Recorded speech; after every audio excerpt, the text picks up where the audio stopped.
The council chamber on Concordia Prime was a massive structure that floated in the void between three star systems. It had been built by the oldest species in the galaxy, the Quarrel, nearly 10,000 years ago. The chamber itself was a sphere of transparent crystal, allowing all who entered to see the stars in every direction. It was meant to remind the gathered species that they were all small against the vastness of space. Today, the chamber was filled with representatives from 47 different species. They floated in their designated zones, each adapted to their specific environmental needs. Some breathed methane, others required high pressure, and a few existed as pure energy contained in magnetic bottles. At the center of it all stood the human ambassador. Elena Voss was not an imposing figure by most galactic standards. She stood barely 5.5 feet tall, with dark hair pulled back in a simple knot. Her suit was plain black, without the elaborate decorations that other species favored. She had been standing at the speaker's podium for nearly 3 hours, and her patience was wearing thin. The current speaker was Warlord Kretch of the Krenth Dominion. He was a massive creature, nearly 9 feet tall, with 4 arms and skin like overlapping plates of obsidian. His species had evolved on a high-gravity world where everything tried to kill everything else. They had brought that philosophy to the stars with them. "The Outer Veil sector belongs to the Dominion by right of conquest," Kretch announced, his voice booming through the translation field. "Our ancestors fought and died to claim those territories 500 years ago. We will not surrender them to merchants and traders who contribute nothing but commercial interests to the galaxy." The Zivari representative hissed in response. The Zivari were a species of tall, thin beings who looked like someone had stretched out a lizard and given it 6 limbs and large, multifaceted eyes. They had evolved in low gravity and moved with an unsettling grace. "The Dominion abandoned those sectors 3 centuries ago," the Zivari shot back. "They were empty, unclaimed space when we established our mining operations. We have invested trillions of credits into infrastructure. We employ millions of workers. The Dominion only remembers they care about the Outer Veil now that we have made it profitable." Elena watched the exchange with tired eyes. This argument had been going on for 6 months. It had started as a minor dispute over mining rights to a cluster of particularly rich asteroids. Then the Krenth had sent warships. The Zivari had hired mercenaries. 3 weeks ago, the first shots had been fired. 27 beings had died in what both sides were calling an unfortunate incident. The Galactic Council had called this emergency session to prevent the situation from escalating into a full war. But as far as Elena could tell, all they had done was give both sides a stage to shout at each other. She had been authorized by Earth's government to propose a solution. Humanity had become quite good at mediation over the past 3 centuries since first contact. Humans had a talent for seeing perspectives that other species missed. They had resolved disputes between the methane breathers and the oxygen breathers over atmospheric terraforming rights. They had negotiated the Silicon Accord that had prevented a war between biological and synthetic life forms. They had even managed to get the notoriously stubborn Quar to accept a trade agreement. Elena had spent the last month crafting a proposal that she genuinely believed would work. It involved economic incentives for both sides, security guarantees backed by human peacekeeping forces, and a shared administration of the disputed sector under neutral oversight. It was fair, practical, and would prevent a war. She had requested time to speak 2 hours ago. Finally, the council moderator, an ancient Quariel named Observer Ton, gestured toward her. The Quariel looked like someone had combined a tree with an octopus, all flowing branches and contemplative slowness. Ton's species rarely spoke, but when they did, others listened. They were the eldest race, the ones who had brought most other species into the galactic community. "The human ambassador has requested to address the council," Ton said, his voice a gentle whisper that somehow carried to every corner of the chamber. "We recognize Ambassador Voss of Earth." Elena stepped forward and activated her display. A holographic representation of the Outer Veil sector appeared above the podium, showing the disputed territories, trade routes, and military positions. "Honored representatives," she began, "I have studied this situation extensively. Both the Dominion and the Collective have legitimate interests in the Outer Veil. Both have valid claims based on different interpretations of galactic law. I believe there is a path forward that respects both positions." She expanded the display, highlighting specific regions. Humanity proposes a joint economic zone, administered by a neutral council that includes representatives from both sides as well as independent observers. The Dominion would receive security guarantees and a percentage of mining revenues in recognition of their historical claims. The Collective would maintain their current operations and receive expanded mining rights in adjacent sectors. She continued for 10 minutes, laying out the details. She had anticipated every objection, prepared responses to every concern. She had even secured preliminary agreements from 3 other species to contribute peacekeeping forces and economic support. When she finished, there was a long silence. Then Warlord Kretch laughed. It was not a pleasant sound. "The humans think they can solve our dispute with economics and committees," he said, his forearms spreading in a gesture of dismissal. "You are children, playing at galactic politics. Your species has been among the stars for barely 3 centuries. The Dominion has held territory through strength for 5,000 years. We do not need soft newcomers telling us how to manage our affairs." Elena felt her jaw tighten, but she kept her expression neutral. "Warlord Kretch, I understand your skepticism, but you understand nothing," Kretch interrupted. "You come from a soft world, where you negotiated your way into space. You have never had to fight for survival against a hostile universe. You have never conquered territories with blood and iron. You think everything can be solved with talking and compromise. That is not how the galaxy works. Thanks for watching." And 46 TV time. The Zivari representative made a clicking sound that the translator rendered as derisive laughter. "For once, I agree with the Dominion. Humanity is too young to understand these matters. Go back to your safe colonies and your trading posts. Leave galactic affairs to those of us who have been navigating them since before your species discovered fire." Elena stood very still. Around the chamber, other representatives were nodding or making their species equivalent gestures of agreement. The Threen delegation, who resembled upright bears made of crystal, muttered among themselves.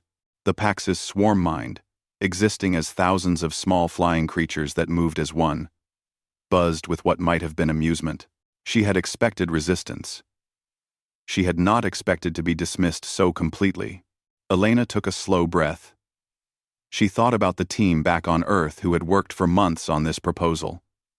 She thought about the colony worlds that would be threatened if this dispute became a shooting war.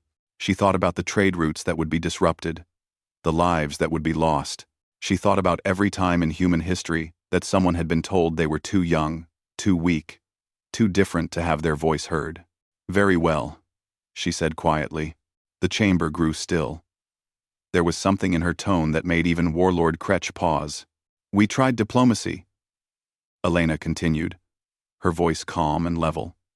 "We offered a fair solution that would have prevented bloodshed and protected everyone's interests. You have chosen to reject it. Not because it was flawed, but because you do not believe we have the right to offer it." She gathered her display and deactivated the hologram. "That is your choice to make. But understand this, the Outer Veil situation affects human trade routes and threatens the stability of sectors where we have significant interests. We cannot simply ignore it." Elena looked directly at Warlord Kretch, then at the Zivari representative. "Since the Council does not wish for our mediation, we will handle the situation ourselves. Good day, honored representatives." She turned and walked toward the exit. Behind her, there was a moment of confused silence.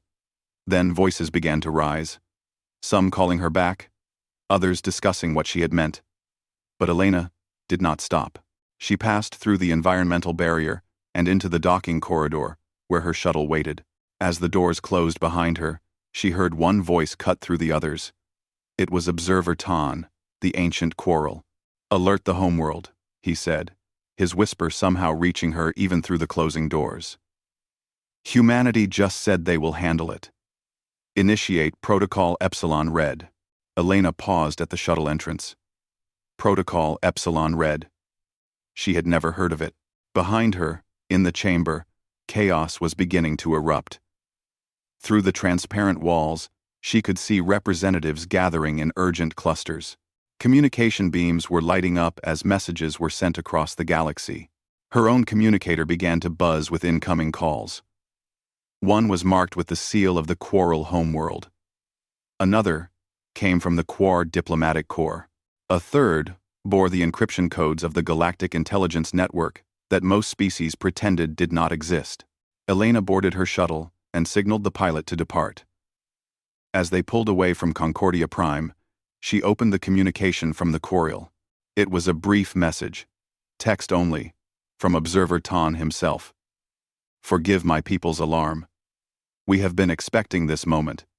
We recommend you return to Earth and prepare. Others will contact you soon. They will be concerned." Quote, "They will be contact you." Elena stared at the message. Concerned about what? She had simply stated that humanity would address the situation independently. It was a perfectly reasonable response to being dismissed. Her second in command, a young man named Marcus Chen, appeared in the doorway to the cockpit. "Ambassador, I'm getting reports from our intelligence network. Multiple species have raised their alert statuses. The Krenth Dominion has recalled their border fleets from active patrol. The Zivari have frozen all trade negotiations in progress. Even the Pax's swarm mind has pulled back to their core territories." "Why?" Elena asked. "We haven't done anything." Marcus looked uncomfortable.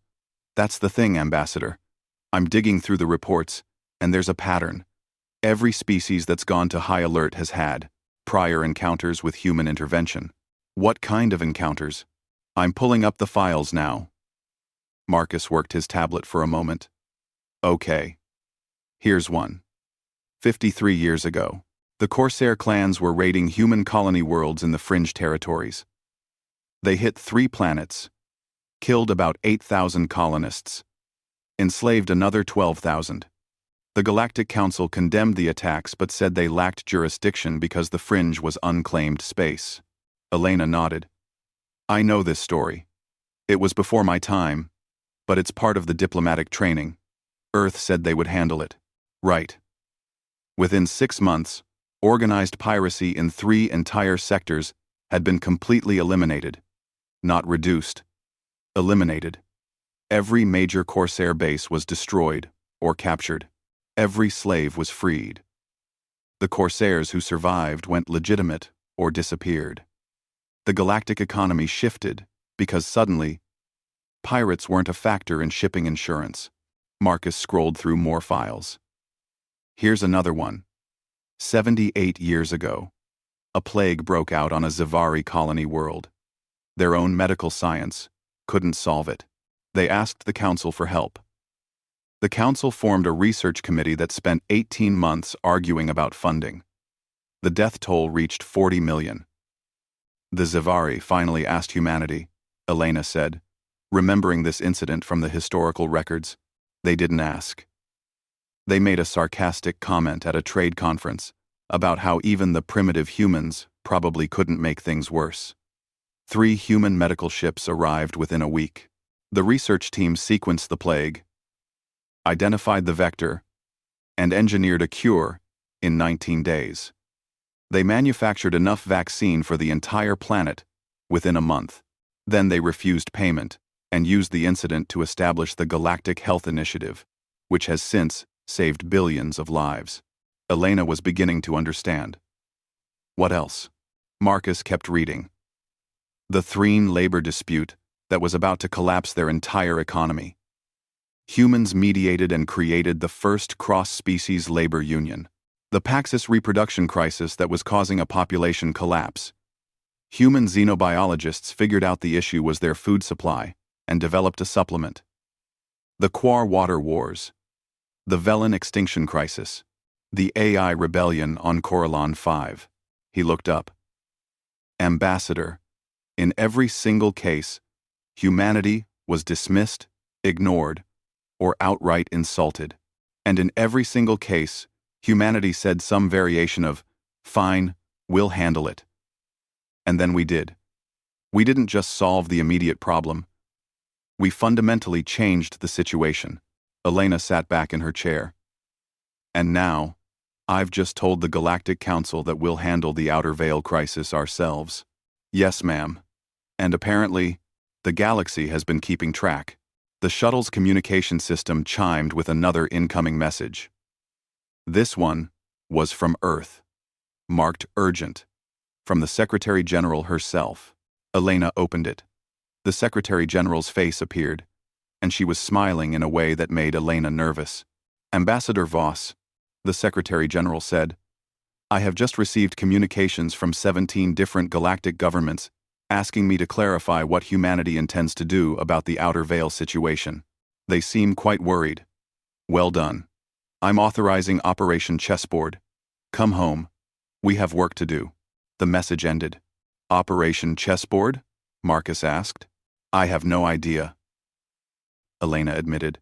But as their shuttle jumped to faster-than-light speeds, heading for Earth, she looked back at the star where Concordia Prime orbited. Behind them, the galaxy was stirring. Species that had dismissed humanity for centuries were suddenly paying very close attention. Elena smiled. Maybe they should have accepted her proposal. The message reached the Coral homeworld before Elena's shuttle had even left the Concordia system. Observer Ton sent it himself, using quantum channels that most species did not know existed. The message was simple, just 3 words and a timestamp. Humans are active. On the Coral homeworld, a planet of vast oceans and floating forest cities, the message triggered responses that had been prepared and refined over nearly a century. The Coral were old, older than any other spacefaring species currently active in the galaxy. They had seen civilizations rise and fall. They had watched species destroy themselves or evolve beyond the need for physical form. They had learned to recognize patterns. Humanity was a pattern they had been watching very carefully. In the Hall of Long Memory, the eldest Coral gathered. There were 12 of them, each having lived for more than 3,000 years. They settled into their rest pools, their branch-like appendages swaying gently in the humid air. It has happened, Observer Ton announced, joining them. The humans have been sufficiently provoked. They have stated their intention to handle the Outer Veil crisis independently. The eldest of them all, a being known only as First Memory, rustled their branches in what might have been amusement. The Krenth insulted them? The Krenth dismissed them as children playing at politics. The Zivari agreed. Others in the council supported this assessment. How foolish, another elder said. Did they not study the human pattern? Ton settled into his own pool. Most species do not see it. They look at humanity's short time in space and assume inexperience. They see humanity's preference for diplomacy and assume weakness. They remember that humans evolved on a gentle world and assume softness. But you know better, First Memory said. It was not a question. I have studied them, Ton agreed. As you instructed, I have compiled records of every significant human intervention in galactic affairs. The pattern is clear and consistent. He gestured, and a holographic display appeared in the center of the hall. It showed a timeline spanning 300 years, marked with dozens of incidents. The Corsair clans, Ton began. They raided human colonies.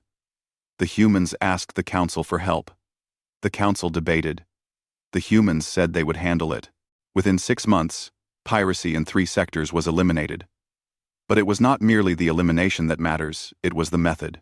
The display zoomed in, showing tactical maps and data streams. The humans did not simply send warships to destroy the pirates. They infiltrated the Corsair organizations. They tracked their financial networks. They cut off their supply lines. They provided economic alternatives to the colonies that had supported the pirates out of desperation. When they did use military force, it was surgical and precise. They changed the game. another elder observed. Yes, Tan said. They did not simply win. They made piracy itself no longer viable as a career choice. The corsairs who survived became legitimate traders or miners, or simply disappeared. The humans created something new. A region of space where crime did not pay because the economic and social structures no longer supported it. The display shifted to another incident. The Zivari plague. The humans were not asked for help. They were mocked. A Zivari diplomat made a joke about how even primitive human medicine might be worth trying after the Council's committee failed to deliver results. Human medical ships arrived within days. First Memory leaned forward slightly. And they cured the plague in 19 days. But again, they did more than that. They refused payment. Instead, they used the incident to establish the Galactic Health Initiative. That organization has since responded to 43 medical emergencies across the galaxy. It has saved an estimated 16 billion lives. The humans turned an insult into an opportunity to fundamentally change how the galaxy approaches medical crises. The display continued cycling through incidents. Each one showed the same pattern. Humanity would offer help through diplomatic channels. They would be dismissed, ignored, or insulted. They would quietly say they would handle it. Then they would solve the problem in a way that made the original issue irrelevant while creating new systems or organizations or technologies that prevented the problem from recurring. They are apex predators, one of the elders said softly. But not in the way the Krenth are predators. Explain. First Memory requested. Tan pulled up new data. I have had my researchers study human evolution extensively. They evolved on a planet they call Earth, which is remarkable for its biodiversity, but relatively gentle climate in the regions where humans evolved. They were not the largest predators on their world. They were not the strongest or fastest or most heavily armed. By all accounts, they should have been prey. But they were not, another elder said. No, they were persistence hunters. They did not need to be the fastest, because they could outlast anything. They did not need to be the strongest, because they could cooperate in groups. They did not need natural weapons, because they could create tools. Most importantly, they could think in ways that other predators could not. The display showed images of Earth, of early humans, of their spread across their planet. They did not conquer their world through domination. They conquered it through adaptation and innovation. When they encountered a problem, they did not simply overcome it, they changed the nature of the problem itself. When they faced animals stronger than them, they did not become stronger. They made tools. When they faced environments too cold or hot, they did not adapt their bodies.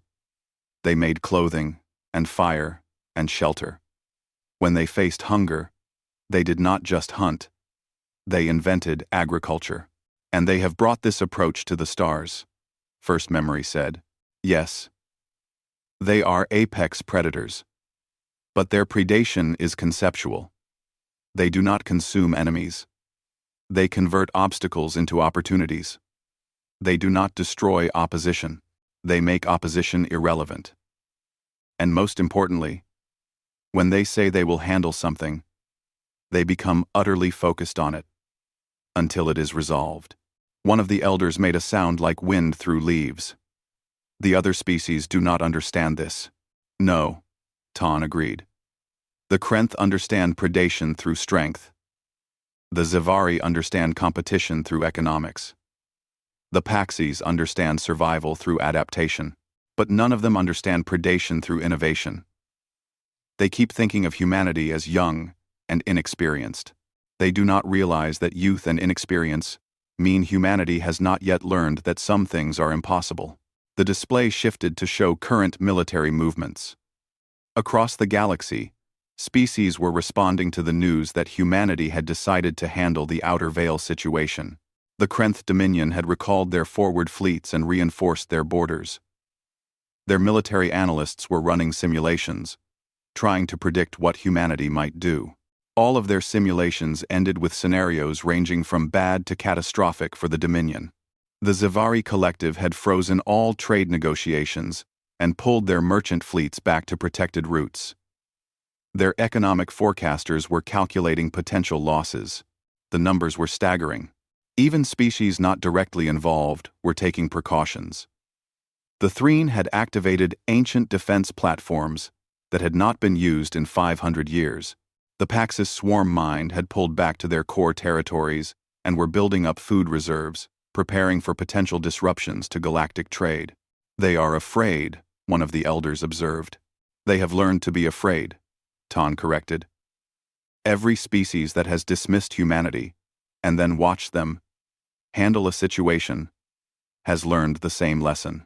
When humans are politely engaged in diplomacy, they are reasonable and compromising. When they are told to go away and they decide to handle things themselves, they become something else entirely." "What do you estimate the humans will do?" First Memory asked. Ton considered. "I have run analysis through our predictive models. The humans will not start a war. That is not their pattern. Instead, they will find a solution that makes the war unnecessary. They will identify factors that the Krenth and Zivari have not considered. They will introduce new elements into the situation. They will, as they say, change the game. Well, and the result? Within 3 to 6 months, the Outer Veil crisis will be resolved. Both the Krenth and Zivari will find themselves in a position where continuing the conflict serves no purpose.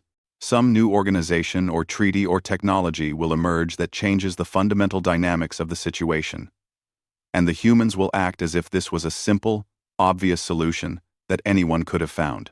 The elders were quiet for a long moment. Finally, First Memory spoke. "Do we intervene?" "No," Ton said immediately. "We observe. We have studied the humans for 3 centuries. I believe they represent something the galaxy has not seen in a very long time.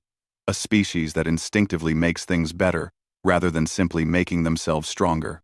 But they need to be tested. They need to face resistance and overcome it. If we smooth the path for them, we will not learn their true nature. And if they fail, they will not fail. That is what makes them apex predators. They do not know how to quit. It is a quirk of their psychology, built into them by millions of years of persistence hunting. When a human or humanity as a whole decides to handle something, they will keep working on it until it is resolved or they are dead. And since they are very good at not dying, the problem usually gets resolved. Across the galaxy, other species were having similar conversations. The intelligence services of every major power were pulling files on human interventions. Patterns were being analyzed. Predictions were being made. In the Krenth War Command, deep beneath the surface of their high-gravity homeworld, military strategists were arguing. Half of them wanted to strike first, to crush humanity before they could implement whatever plan they were developing. The other half were pointing out that every species that had tried to use military force against humanity had failed, often catastrophically. "They only have 27 warships in active service," one general argued. "We have 3,000. We could crush them." An older commander, a veteran of the Corsair suppression campaign, where he had fought against human forces, shook his massive head. "You are thinking of this wrong. You are thinking of human warships as ships. They are not. They are mobile factories. When we fought them in the Fringe, we thought we had them outnumbered. Then they started building drones. In the middle of combat, they would mine asteroids while fighting, convert the raw materials into weapons platforms, and deploy them within hours. By the end of the campaign, we were not fighting 20 ships. We were fighting 20 ships and 10,000 drones, and orbital defense platforms that had not existed when the battle started. So we strike their industrial centers," another general suggested. "You have not studied them enough. Their industrial centers are everywhere. Every human colony has manufacturing capability. Every civilian ship has fabrication equipment. They do not centralize production, they distribute it. If you destroyed Earth itself, the humans would rebuild from their colonies within a generation. They are like a hydra, cut off one head, and two grow back. The argument continued, but no decision was made. The Krenth decided to wait and watch. The Zivari were having a different conversation. Their leadership was less military and more economic. They were calculating costs and benefits. Perhaps we can negotiate with the humans, one council member suggested. Offer them a share of the mining profits. The humans refused profit from the Zivari plague cure, another reminded them. They do not think like us. They do not prioritize profit. They prioritize solutions. Then what do they want? I do not think they want anything. I think they see a problem and feel compelled to fix it. It is not rational. It is not economic. It is something else. The debate continued, but like the Krenth, the Zivari decided to wait. On Earth, Elena Voss stepped off her shuttle into a rainstorm. She had been born in Seattle, one of the old cities that had survived the climate shifts of the 21st century. She found the rain comforting. A car was waiting to take her to Geneva, where the Earth government maintained its headquarters. During the 3-hour flight, she reviewed briefing documents that had been prepared for Operation Chessboard. As she read, she began to smile. Then she began to laugh. They actually prepared for this, she said to Marcus, who was reading his own set of documents. The planning division has been gaming out scenarios for every major dispute in the galaxy for the last 50 years, Marcus said. They have contingency plans for everything. This is Contingency Plan 47, subsection Delta. Axis, Marcus said. Axis. Did they predict I would be insulted at the council? They predicted a 73% chance that any human diplomatic initiative regarding the Outer Veil would be dismissed. They prepared this plan accordingly. Elena kept reading. The plan was brilliant. It was also absolutely outrageous. It would work. How many people know about this? She asked. 17 in the planning division. The Secretary General. Now us. That's it. And we are sure the Krenth and Zivari will not see it coming? Marcus smiled. Ambassador. They are not even looking for it. They are worried about what military forces we might deploy or what diplomatic pressure we might apply. They are thinking inside the box. This plan is not even in the same room as the box. Elena closed the documents and looked out the window. Below, the lights of cities sparkled in the darkness. 300 years ago, humanity had been confined to one planet, barely capable of reaching their own moon. Now, they spanned dozens of star systems, and they had done it not by conquering, but by being useful, by solving problems, by changing games. She thought about the reaction from the galaxy. The fear, the concern, the high alert statuses. It was almost funny. Humanity had never wanted to be frightening. They had just wanted to help.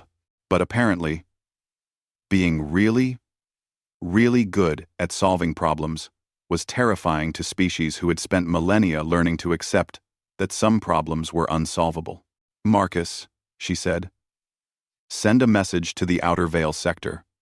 I want to speak to the Miners Guild. Marcus, the Miners Guild? Ambassador, they are not even part of the dispute. They are just the workers who live there. Exactly, Elena said. The Krenth and Zivari are fighting over the sector. But nobody has asked the people who actually live there what they think. Let's start there. Marcus nodded and began composing the message. As he worked, Elena looked back out at the stars. Somewhere out there, two powerful civilizations were preparing for whatever humanity might do. They were watching their borders, running their simulations, calculating their odds. They were looking in all the wrong directions. Humanity was about to change the game. Again. The Geneva complex was built into the side of a mountain, overlooking what had once been Lake Geneva before the climate shifts had changed its shape. The complex served as the headquarters for Earth's unified government, established 200 years ago after the first contact with alien life had convinced humanity that they needed to speak with one voice to the stars. Elena arrived at dawn, when the rain had finally stopped and pale light was breaking through the clouds. She was escorted directly to Conference Room 7, deep in the heart of the mountain. When she entered, she found a dozen people already waiting. Secretary General Amara Okonkwo sat at the head of the table. She was a tall woman from the Lagos Accra corridor, with silver hair and the kind of calm presence that made people trust her instantly. Around the table sat representatives from the Planning Division, the Diplomatic Corps, the Resource Management Bureau, and several other departments that Elena did not immediately recognize. Ambassador Voss, Amara said, gesturing to an empty chair. Please, sit. We have much to discuss. Elena sat. Marcus took a position along the wall, with the other assistants and aides. Before we begin, Amara continued, I want to make something clear. What we are about to do is not a military operation. It is not a diplomatic pressure campaign. It is something else entirely. Some people will call it manipulation. Others will call it creative problem-solving. I prefer to think of it as changing the rules of the game, so that everyone can win. She activated the holographic display in the center of the table. The outer veil sector appeared, spinning slowly. The Krenth and Zavari are fighting over this region because both believe they must win or lose. They have framed the situation as a zero-sum game. Our job is to reframe it. A woman across the table spoke up. Elena recognized her as Dr. Sarah Chen, Director of the Planning Division. We have been analyzing this dispute for 6 months. The surface issue is mining rights to valuable asteroids. But the deeper issue is pride and political positioning. The Krenth cannot be seen as weak or yielding to commercial interests. The Zavari cannot abandon their investment or appear to bow to military threats. So we give them both a victory, Elena said. Better than that, Sarah replied. We make the thing they are fighting over irrelevant. We introduce a new element that transforms the entire situation. Another person spoke.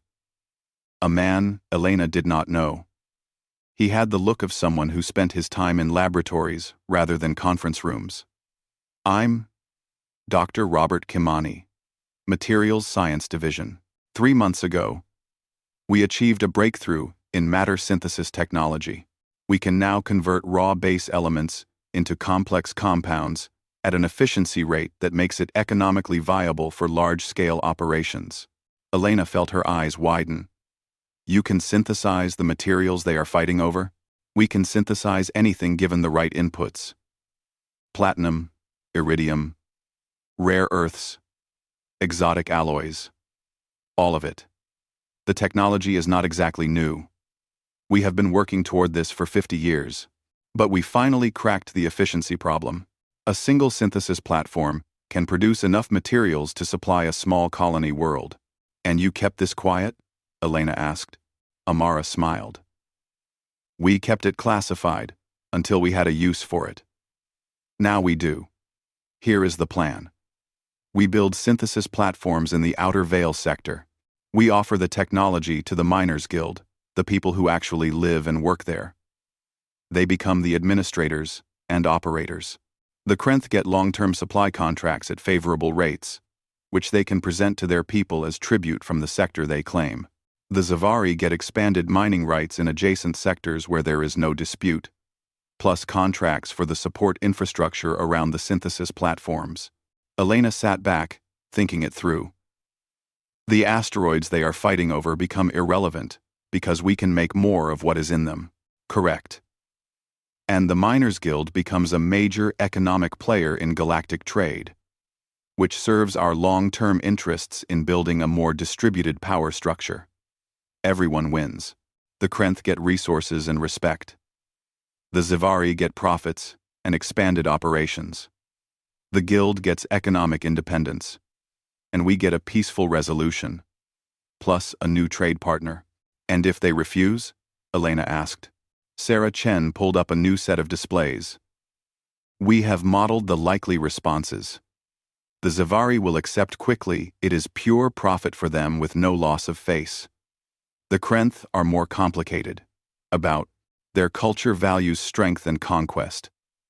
but their intelligence services are very good. They will run the numbers and realize that fighting over asteroids that can be synthesized is pointless. Their choice becomes accepting a generous deal or looking foolish for fighting over something worthless. There is also a military consideration, added a woman in uniform. Admiral Patricia Zhao, Elena realized, commander of the First Contact Fleet. We will position our fleet as a security guarantee for the synthesis platforms. This is a deterrent, but also a message. We are not threatening anyone. We are protecting infrastructure. If the Krenth attack anyway, they are not attacking us. They are attacking neutral economic installations that benefit them. The political cost, domestically, would be enormous. Elena looked at the plan from every angle she could think of. It was elegant. It solved the immediate problem, created long-term benefits, and gave everyone a way to back down without losing face. It was also incredibly risky. What about the Miners Guild? She asked. Have we contacted them? You will contact them, Amara said. That is your part of the operation. You need to convince them to accept this proposal and to move quickly. The longer the Krenth and Zavari have to think, the more likely they are to see through our strategy. When do I leave? Your ship departs in 6 hours. You will have a full team with you. Engineers, economists, security personnel, everything you need to present the offer and begin construction immediately if they accept. Elena nodded slowly. This is going to work, is it not? It will work, Sarah Chen said with confidence. We have been modeling human interventions in galactic affairs for decades. This is what we do. When diplomatic channels fail and violence threatens, we find the third option that nobody else sees. We change the game. And the galaxy keeps being surprised when we do it. Marcus muttered from his position along the wall. Amara smiled. Yes. That is because they keep thinking we are playing the same game they are. They think in terms of military force, economic leverage, political alliances. We think in terms of systems, incentives, and human nature. Well, human and alien nature. She stood, and everyone else stood with her. Ambassador Voss, this is the most important assignment you have ever received. If this fails, we may be looking at a war that draws in half the galaxy. If it succeeds, we will have proven once again that there is always a better solution than violence. No pressure. Elena smiled grimly. Of course, no pressure at all. The next 6 hours were a blur of preparation. Elena reviewed files on the Miners Guild, learning everything she could about their culture, their politics, their economic situation. The guild was not a single species. It was a coalition of beings from dozens of different backgrounds who had come to the Outer Veil to work the asteroids. They were the forgotten players in this dispute. The ones whose lives would be disrupted, regardless of who won. That made them perfect for what Elena needed. Her ship was not a diplomatic vessel. It was a heavy transport called the Prometheus, loaded with construction equipment, fabrication systems, and the first synthesis platform. If the guild agreed, humanity could have it operational within a week. The crew was a mix of specialists. There were engineers who could build anything given enough time and materials. There were economists who understood galactic trade. There were xenobiologists and cultural experts who could help navigate interactions with the dozens of species in the guild. And there were security forces, quiet professionals who carried weapons but hoped never to use them. As the Prometheus departed Earth, Elena stood on the observation deck and watched her homeworld shrink behind them. She thought about what Sarah Chen had said. We changed the game. That was what humanity did, over and over. They found the option that others missed. They solved problems by making the problems irrelevant. But why? Why was humanity so good at this? She thought back to her history classes, to the lessons about human evolution. Humans had not been the strongest or fastest or most dangerous species on Earth. They had been persistence hunters, creatures who won by refusing to quit. They had been social cooperators, building tribes and civilizations. They had been tool makers, turning sticks and stones into technologies that eventually reached the stars. Humanity's superpower was not strength or speed or even intelligence, though they had enough of all three. Their superpower was refusal to accept that problems could not be solved. When told something was impossible, a human's first instinct was to figure out how to do it anyway. The Outer Veil sector was 2 weeks away at maximum faster than light speed. The Prometheus pushed hard, cutting the time to 10 days. As they traveled, Elena received regular updates from Earth. The Krenth were definitely watching. Their intelligence ships had tracked the Prometheus from the moment it left Earth orbit. They had cataloged its cargo manifests, analyzed its crew composition, and were trying to figure out what humanity was planning. Their analysts were baffled. The Zevari were also paying attention, but they seemed more curious than worried. Several Zevari merchant ships had altered course to shadow the Prometheus at a distance. They were sending frequent questions through diplomatic channels, asking about human intentions. Elena sent the same response to both sides. Humanity is engaging in economic development initiatives in the Outer Veil sector. All interested parties will be informed of relevant details at the appropriate time. It was a perfectly meaningless diplomatic statement. It told them nothing while sounding official. Both the Krenth and Zevari sent increasingly urgent requests for clarification. Elena ignored them all. On the 8th day of the journey, she received a response from the Miners' Guild. They were willing to meet. The message was brief and cautious, but Elena could read the hope beneath the formal language. The guild had been ignored by both the Krenth and Zevari. Now humanity was reaching out to them directly. They were curious what this meant. The Prometheus arrived in the Outer Veil sector on the 10th day. The sector was a vast region of space filled with asteroid fields, gas clouds, and small outposts. Most of the population lived on mobile stations that moved from asteroid to asteroid as the mining operations shifted. The guild's central station was called Crossroads. It was an ancient structure, built by some long-gone species and repurposed by generations of miners. It tumbled slowly through space, its mismatched sections showing the modifications made by dozens of different cultures. Elena took a shuttle to Crossroads with a small team. As they approached, she could see the damage from recent attacks. Scorch marks on the hull, patched sections, signs of hasty repairs. The war was already here, in small ways. Skirmishes between Krenth patrols and Zevari security forces. Raiders taking advantage of the chaos. The people who lived here were caught in the middle. The docking bay was crowded with ships of every design. The guild did not discriminate. If you worked hard and followed the rules, you were welcome, regardless of species or origin. Elena was met by a delegation of guild leaders. They were a strange mix, a massive Krenth who had left the Dominion, a Zevari with scars that spoke of a hard life, several species Elena did not recognize, and a human. The human surprised her. His name was Jack Torres, and he had been mining in the Outer Veil for 30 years.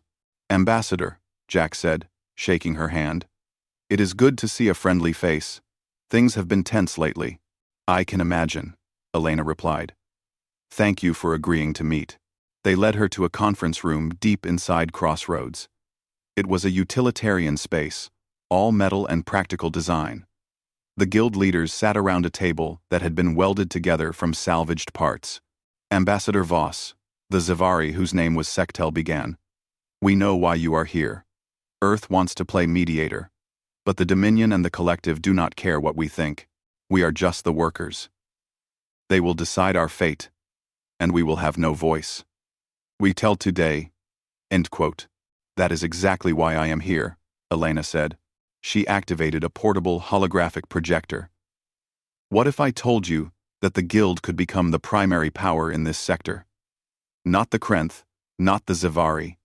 You." The room went silent. Then, the former Krenth warrior, a being named Growth, laughed. "You are joking. The guild has no military, no economic leverage, no political power. You have something better, Elena said. You have the people who actually do the work. You know this sector better than anyone.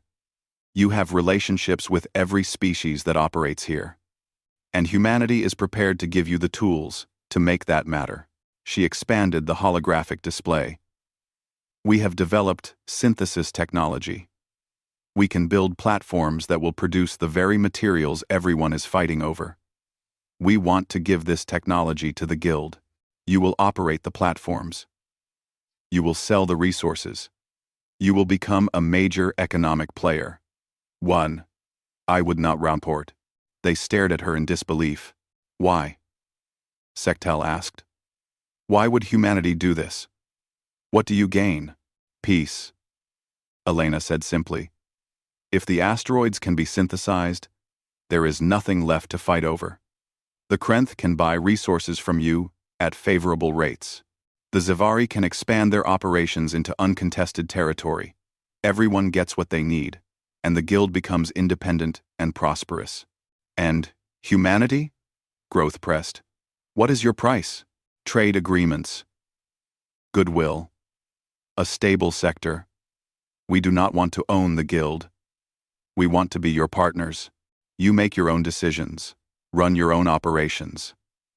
We just provide the technology and the security to keep it safe. Jack Torres had been quiet, but now he spoke. It is real.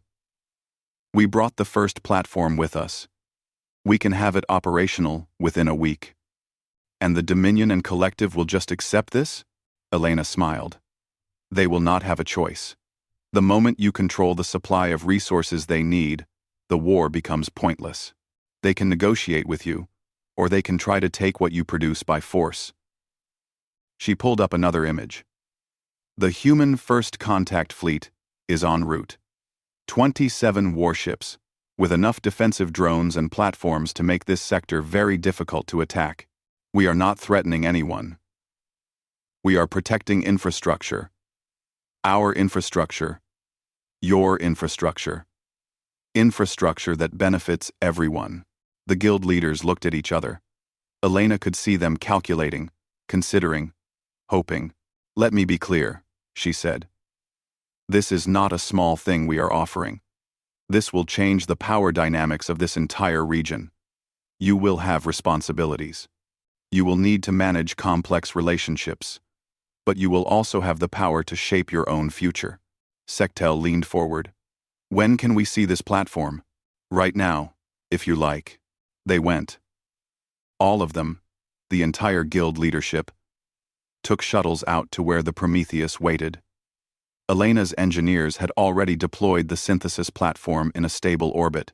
It was a massive structure, all gleaming metal and humming power cores. They gave the Guild leaders a tour, showing them how raw materials went in one end and refined products came out the other. They demonstrated the synthesis process, turning common elements into rare and valuable compounds. They showed the production rates, the quality controls, the automation systems. Jack Torres watched with tears in his eyes. This changes everything. Yes, Elena agreed. It does. They returned to Crossroads. The Guild leaders went into a private session. Elena waited for 4 hours. Then, they emerged. Groth spoke for them all. The Guild accepts. We will operate the platforms. We will become the power you say we can be. Elena smiled and extended her hand. Then let us change the game. Within hours, the news spread across the sector. Humanity had made a deal with the Miners Guild. Within days, the first synthesis platform was operational. Within a week, the Guild was selling refined materials to both Krenth and Zavari buyers. And the war, slowly, began to look very stupid indeed. The news reached the Krenth homeworld at what the Dominion considered an unfortunate hour. It was the middle of the night cycle. But that did not matter. Within minutes of the intelligence report arriving, every member of the War Council had been awakened and summoned to the command fortress. Warlord Kretch was the last to arrive, his forearms still fastening his ceremonial armor as he entered the council chamber. The room was designed to intimidate, with walls of dark stone and a ceiling so high it disappeared into shadows. Around the massive table sat the most powerful military leaders in the Dominion, beings who commanded thousands of warships and millions of soldiers. They were all staring at a holographic display in shock. "Explain this," Kretch demanded. His intelligence chief, a scarred veteran named Korth, manipulated the display. 3 days ago, a human transport vessel entered the Outer Veil sector. It made contact with the Miners Guild. At first, we assumed this was a diplomatic gesture of no importance. The guild has no power. And now? Kretch asked, though he suspected he knew the answer. Now the guild is operating a massive production facility of unknown design. Initial analysis suggests it is synthesizing materials, rare metals, exotic compounds, everything that we have been fighting to control in the Outer Veil. Production rates are extraordinary. A single facility is producing as much as an entire asteroid field. Kretch felt his combat instincts flare. This was a threat. This was an attack. Destroy it. We cannot, another general said. The human first contact fleet has arrived. They have deployed defensive systems around the facility and throughout the sector. Our tactical analysis suggests that attacking would be extremely costly. How costly? We would need to commit at least 3 full battle groups to have a reasonable chance of success. Casualties would be in the thousands. And we would gain nothing. Kretch's eyes narrowed. Nothing? Korth pulled up new data. The facility is producing materials faster than we can mine them. If we destroy it, we lose access to those materials. If we leave it intact, the guild has offered us long-term supply contracts at rates significantly below current market value. Our economic advisors say accepting the contracts would save the Dominion billions of credits annually. But we would be buying from the guild. From miners and workers. Not conquering, but buying. Yes, Warlord. Kretch was silent for a long moment. His entire career had been built on the principle that the strong took what they wanted. The Dominion did not negotiate with the weak. They conquered and ruled. But these humans had made the weak strong. They had given the powerless guild the ability to produce resources that the Dominion needed. They had positioned their fleet in a way that made attacking too expensive. And they had done it all in 3 days. "I want to speak to the human ambassador," Kretch said finally. An hour later, Elena Voss appeared on the communication screen. She was aboard her ship, the Prometheus, still in the Outer Veil sector. She looked calm and professional. "Warlord Kretch," she said with a slight nod. "How may I help you?" "You know how you can help me," Kretch growled. "You have interfered in Dominion affairs. You have armed our enemies and positioned military forces in territory we claim." "I have done nothing of the kind," Elena replied evenly. "I have provided economic assistance to an independent organization that requested it. The Miners Guild is not your enemy, unless you choose to make them so.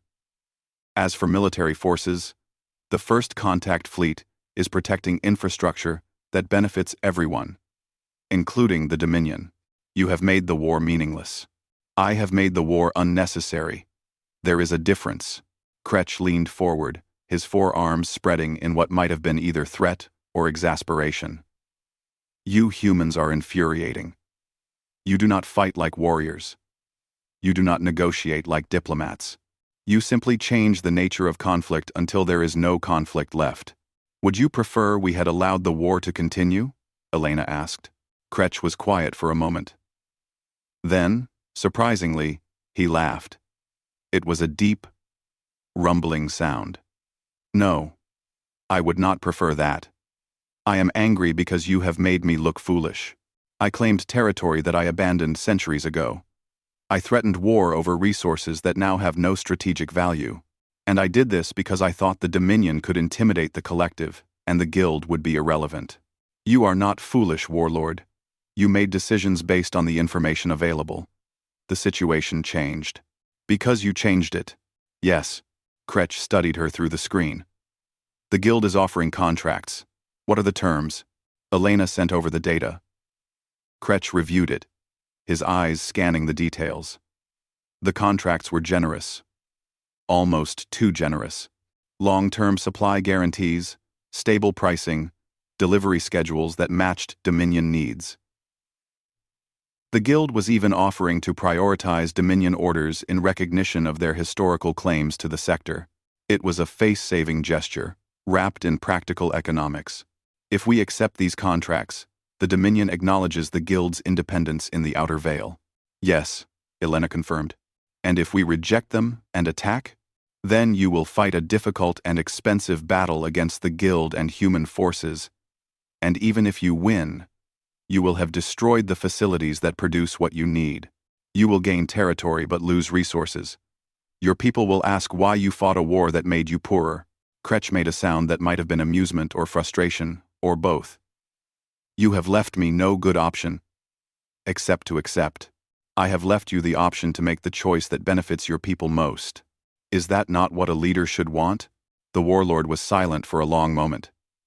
Finally, he nodded. The Dominion will accept the Guild's contracts. But know this, human. You have made an enemy of me personally, not through hostility, but through cleverness. I do not like being outmaneuvered. I understand, Elena said. But perhaps we do not need to be enemies. Perhaps we can be rivals who respect each other. Kretsch cut the communication without responding. But as the screen went dark, he was smiling. The humans were frustrating. Yes. But they were also interesting. And in a galaxy that had become predictable over millennia, interesting was valuable. The Zavari response was different. Their leadership did not summon councils or make threats. Instead, they sent their chief economic minister, a being named Velkara, to meet with Elena in person. Velkara arrived on Crossroads 3 days after the synthesis platform became operational. The Zavari minister was tall and elegant, with shimmering scales and the kind of grace that came from evolving in low gravity. Elena met Velkara in a conference room on Crossroads, with Jack Torres and several guild leaders present.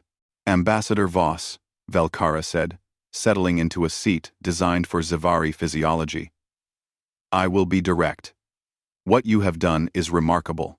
In 3 days, you have solved a crisis that threatened to destabilize 3 sectors. You have created a new economic power from nothing. And you have positioned humanity as the honest broker in this region. It is masterful. Thank you, Elena said cautiously. She had expected anger or threats, not compliments. I am not angry, Velkara continued, as if reading her thoughts. I am impressed, and I am here to negotiate. The collective has significant interests in this region. We have infrastructure, contracts, relationships. We do not want to lose those investments. End quote. The Guild's production does not eliminate your operations, Elena pointed out. It supplements them. There is room for both traditional mining and synthesis. True. But the synthesis platforms will undercut our prices. Our mining operations will become less profitable, possibly uneconomical. Elena nodded. We anticipated this concern. We have a proposal. She pulled up a holographic display showing adjacent sectors. There are regions here, here, and here that contain resources similar to the Outer Veil but have never been extensively developed because of various difficulties. Hostile environments, unstable asteroids, radiation fields.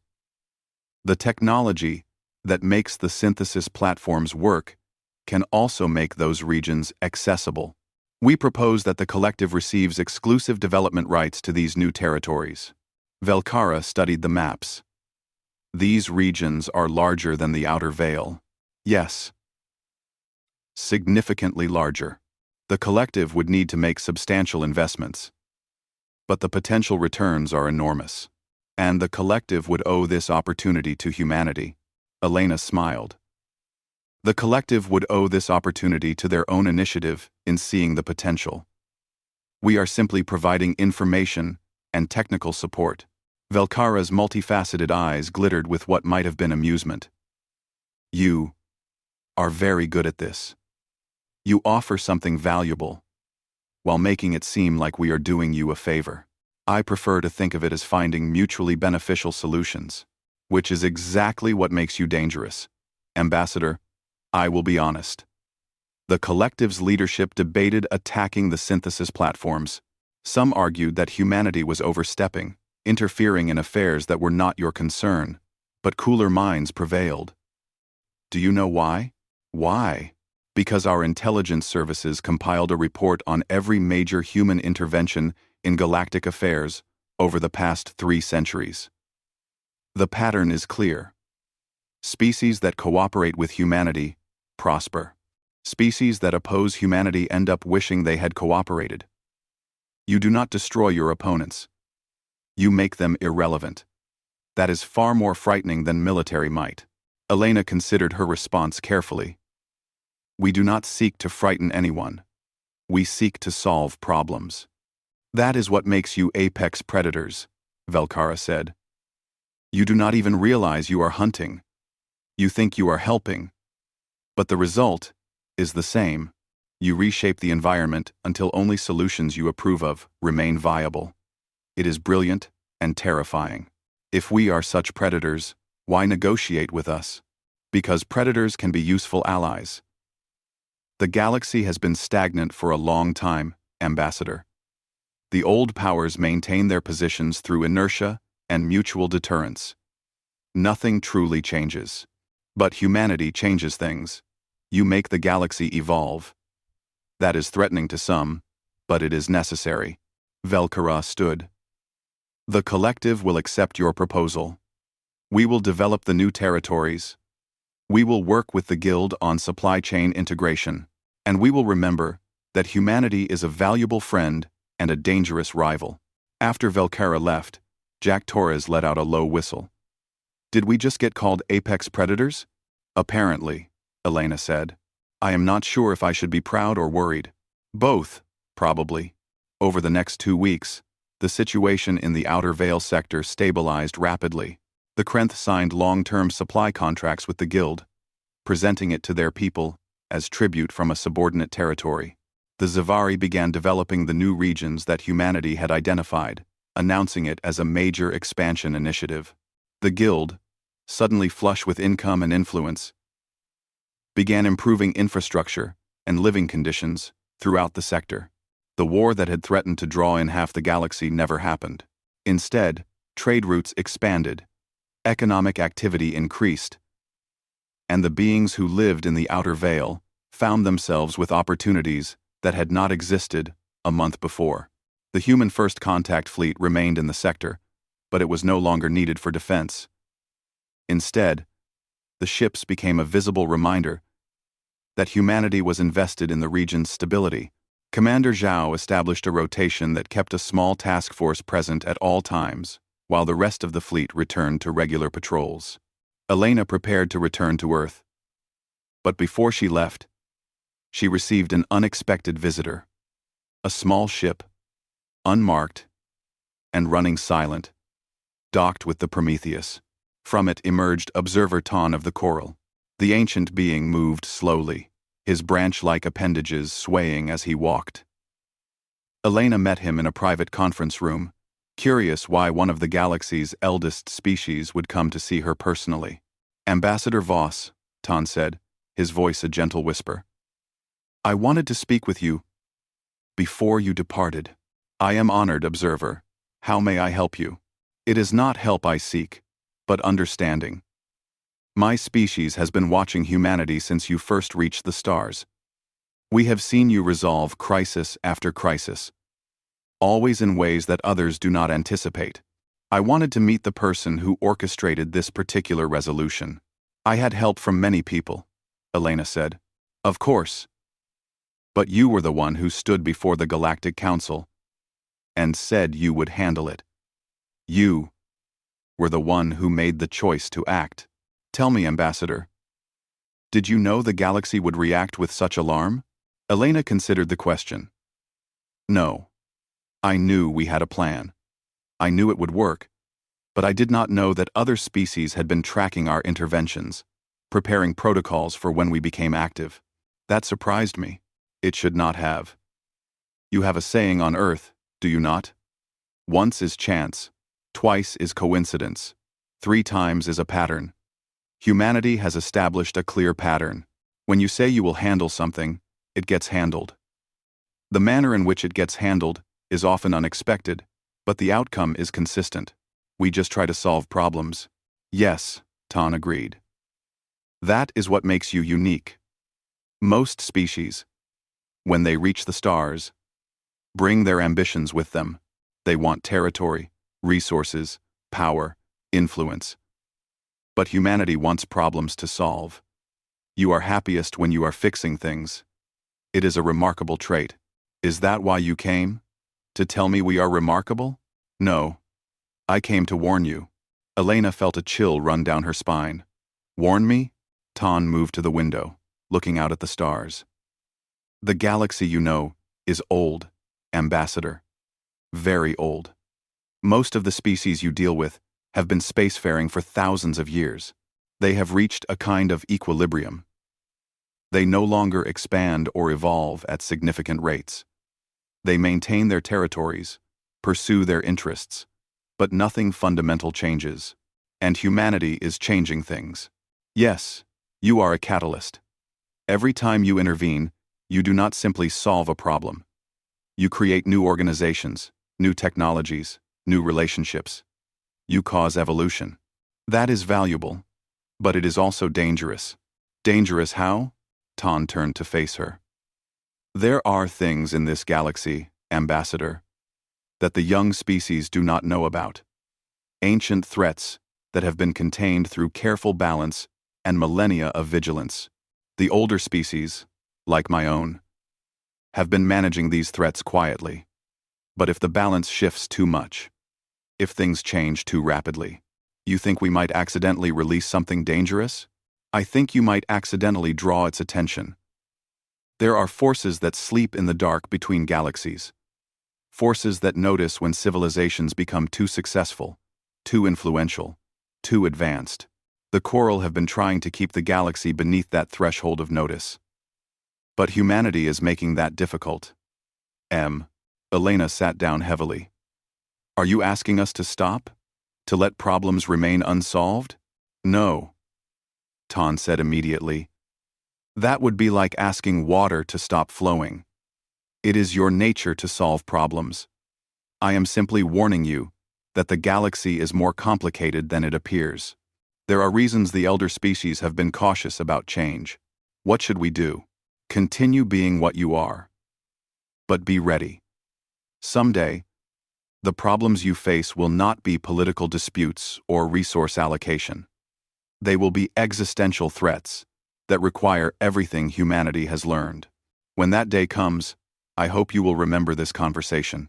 Tan moved toward the door, then paused. You asked earlier if you should be proud or worried about being called apex predators. The answer is yes. Be proud of what you accomplish. Be worried about what might notice those accomplishments. And be ready for when the real hunt begins.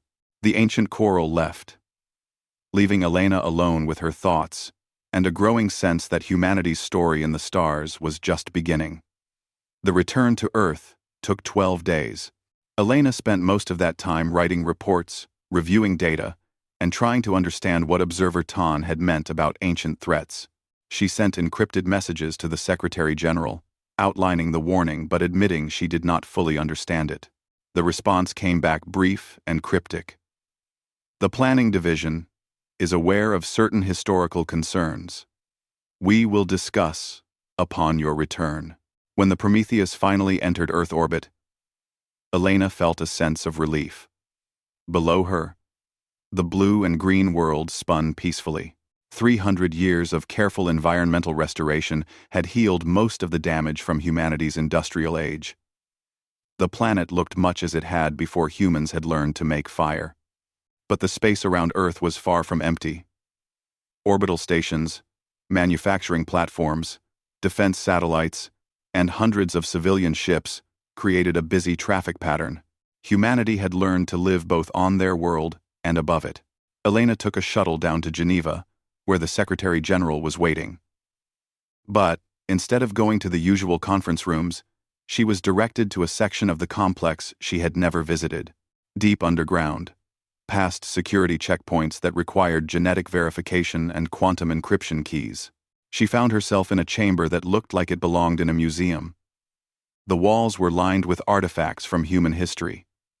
A piece of the first satellite, Sputnik, a fragment of lunar rock from the Apollo missions, a section of hull from the first faster-than-light ship, and other things, stranger things, that Elena did not recognize. Secretary General Amara Okonkwo was waiting, along with Sarah Chen from the Planning Division and 3 other people Elena had never met.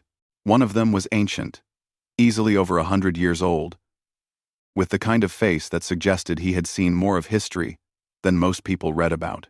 Ambassador Voss, Amara said, "Welcome to the archive. This is where we keep the things that most people do not need to know about.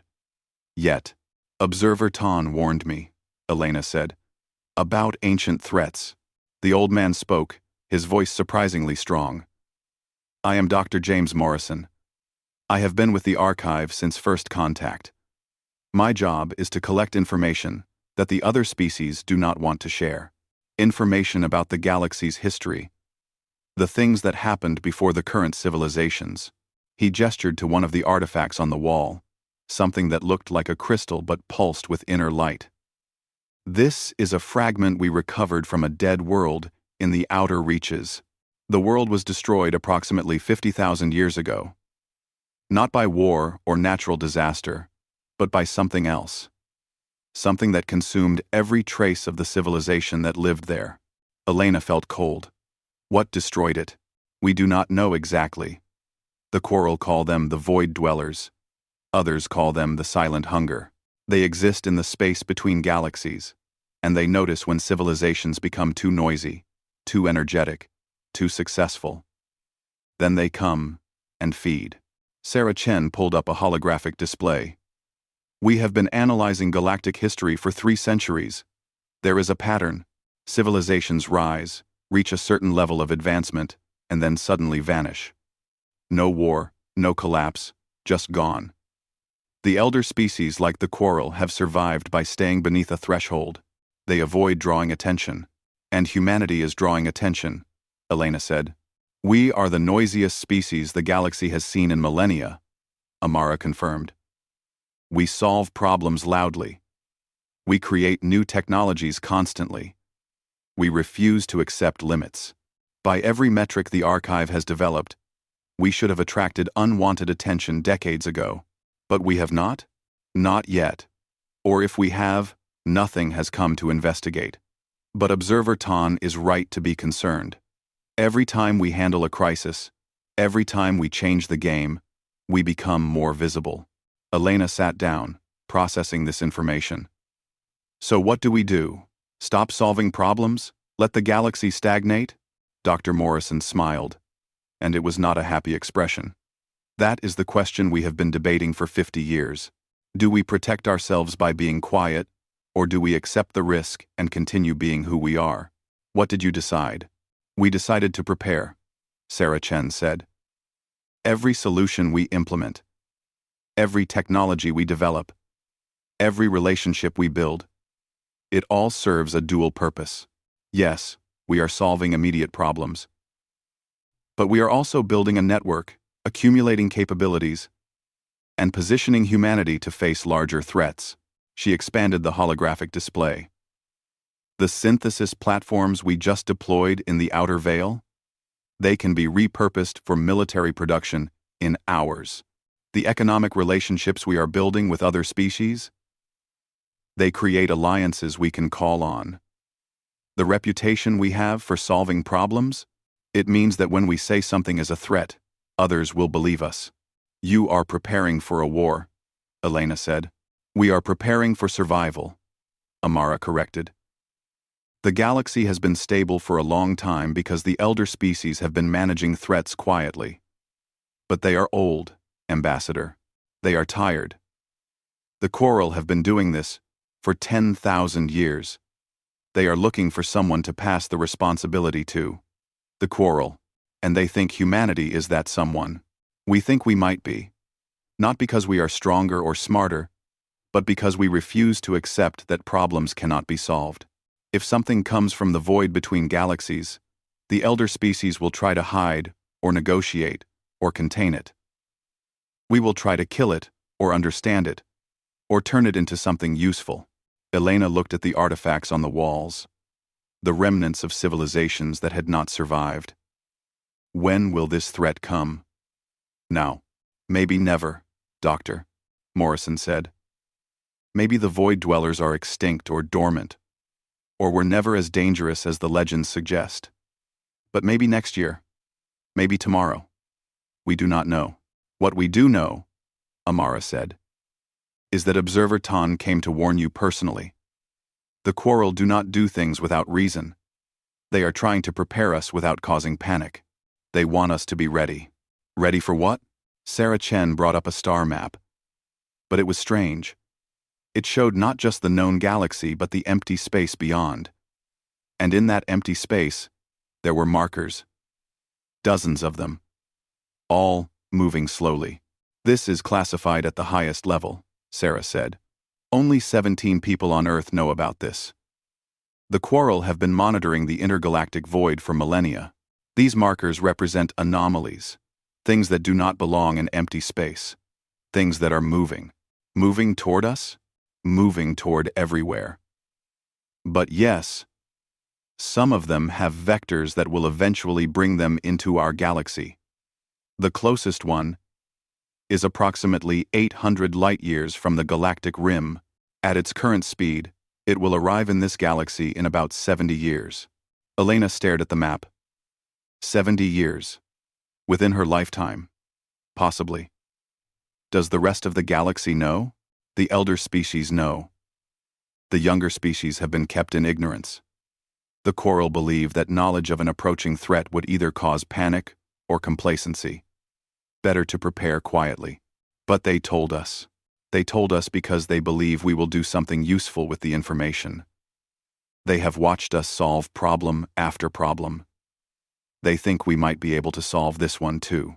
Elena stood and walked to the wall of artifacts. She touched the pulsing crystal, feeling its strange warmth. A civilization had died, and this was all that remained. A pretty piece of glass that held no answers, only warnings. What is the plan? She asked. Amara joined her at the wall. The plan is to keep doing what we do best. We solve problems. We build relationships. We develop technologies.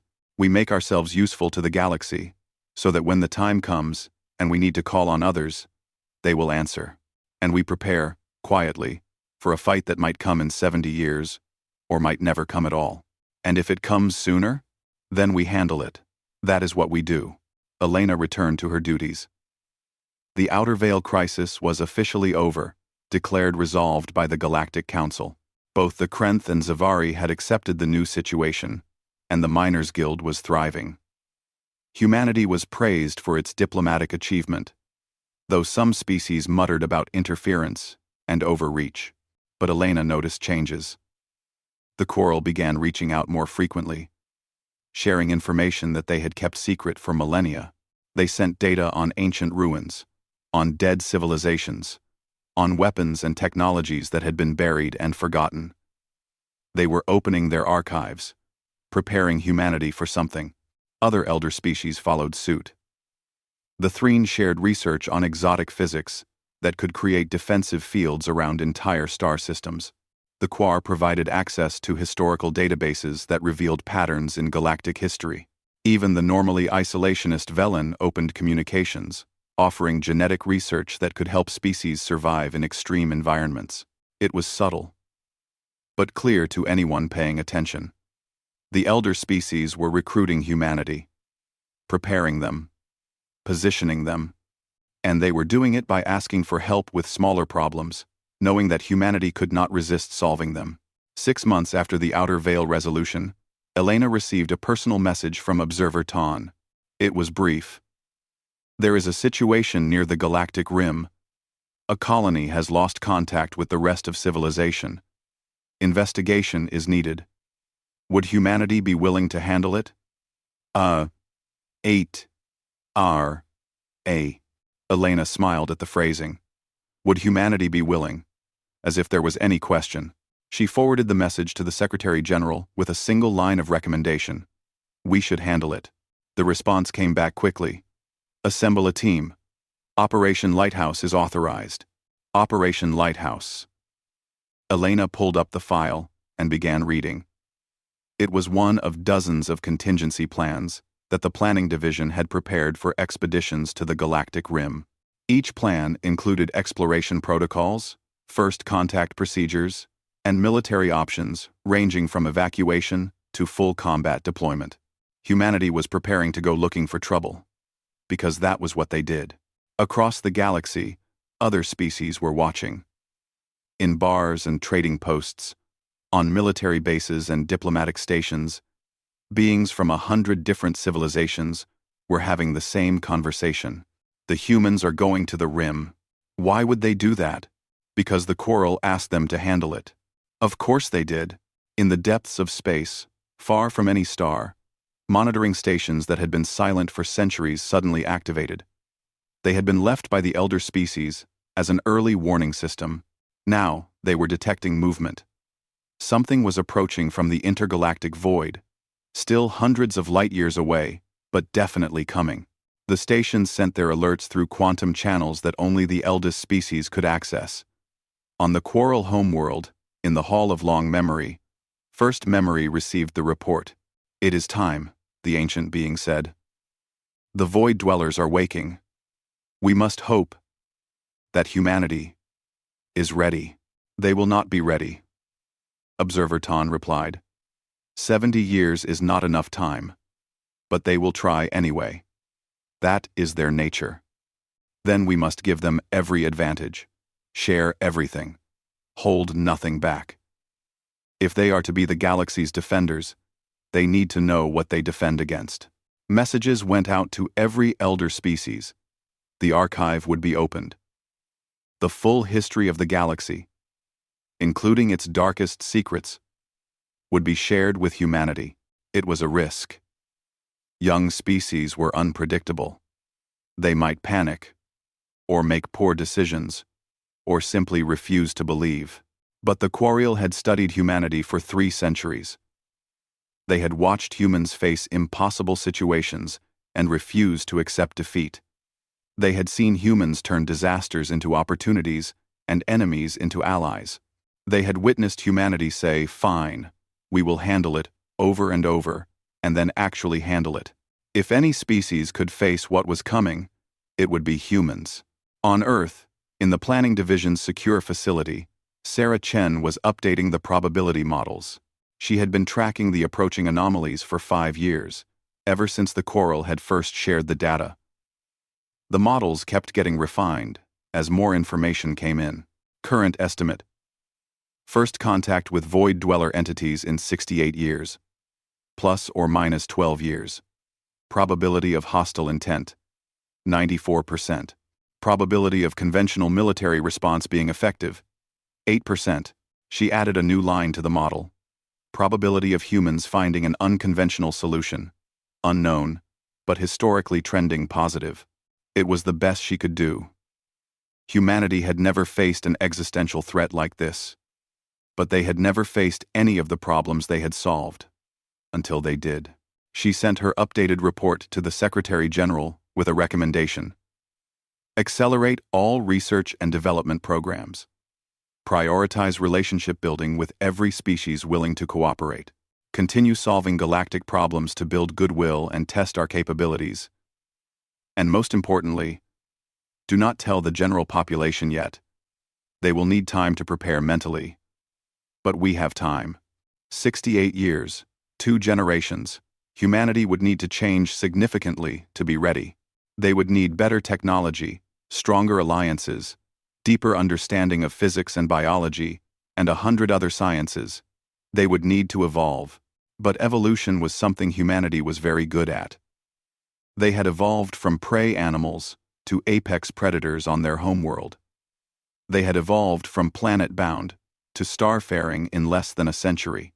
They had evolved from a single fractured species to a unified civilization that spoke with one voice. They could evolve again. On Concordia Prime, the Galactic Council convened for a routine session. The Outer Veil situation was on the agenda, listed as a success story. Representatives from 47 species congratulated each other on the peaceful resolution, carefully not mentioning that humanity had done all the actual work. At the back of the chamber, Observer Ton watched silently. He was looking for someone, and finally spotted her. Ambassador Elena Voss, representing Earth. Standing at her designated position, she looked calm and professional, but Ton could see the slight tension in her shoulders, the way her eyes scanned the chamber. She knew. Maybe not all of it, but enough. She knew that the galaxy's problems were about to get much bigger, and she was already thinking about how to solve them. Ton felt something he had not felt in 1,000 years. Hope. Real, genuine hope. Perhaps this time, when the darkness came from the void, there would be a species ready to face it, not with resignation or desperation, but with determination and creativity. Warlord Kretch approached Elena during a recess. The massive Krenth warrior looked uncomfortable in the diplomatic setting. "Thank you. Human," he said without preamble. "I have been thinking about what happened in the Outer Veil. Yes, Warlord, my species has survived for 5,000 years by being the strongest. But you are teaching us that there are other ways to survive. Ways that do not require conquest. Is that a compliment or a complaint?" Elena asked with a slight smile. "It is a question. When the next crisis comes, and there will be a next crisis, will humanity handle it again?" Elena met his eyes. "If asked, we will try. If not asked, we will probably try anyway. It is what we do." Kretch made a sound that might have been a laugh. "That is what I thought. Very well. When that day comes, the Dominion will stand with you, not because we are weak or afraid, but because we recognize fellow predators. You hunt differently than we do, but you are effective. That deserves respect." He walked away, leaving Elena slightly stunned. An alliance with the Krenth Dominion? That was unexpected. But then again, everything humanity did seemed to be unexpected. She looked around the chamber at the gathered species. Most of them did not know what was coming. The younger species were focused on trade disputes and territorial claims. Only the elder species knew the truth. And they were watching humanity carefully. Elena thought about the archive beneath Geneva, the artifacts of dead civilizations, the warnings from Observer Ton. She thought about the approaching darkness and the desperate hope that humanity might be able to stop it. She thought about every time someone had told humanity that something was impossible, and humanity had proven them wrong. And she thought about a saying that had been popular among human diplomats for the last century, ever since the first crisis they had solved. Never tell a human something cannot be done. They take it personally. The galaxy was about to learn that lesson again. But this time, the stakes would be higher than anyone could imagine.